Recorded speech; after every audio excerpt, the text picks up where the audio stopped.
Hindi susunod ang ilang mangingisda sa Zambales sa fishing ban na ipatutupad ng China hanggang sa exclusive economic zone ng Pilipinas. Ang aksyon dyan ng Foreign Affairs Department sa pagtutok ni Chino Gaston.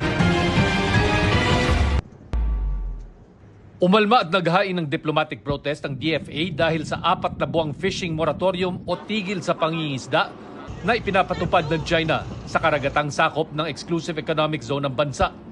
Sa isang statement, sinabi ng DFA na base sa 2016 Arbitral Award, itinuturing na paglabag sa United Nations Convention on the Laws of the Sea ang pagdeklara ng China ng fishing moratorium. Ang Pilipinas lang anila ang may sovereign rights sa lahat ng living resources gaya ng isda sa loob ng sarili nitong EEZ. Sakop ng taunang fishing ban ng China ang lahat na karagatang hilaga ng 12 degrees latitude o mula sa taas na bahagi ng Reed Bank hanggang sa mainland China. Kasama sa fishing ban ng Bajo de Masinloc o Scarborough Shoal na itinuturing na traditional fishing ground ng mga mangingisda ng Pilipinas at iba pang mga bansa.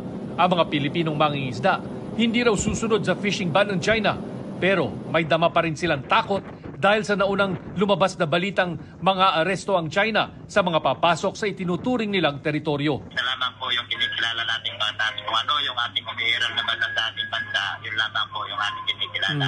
Wala po kami pakialam sa mga sinasabi po silang batas nila na yan.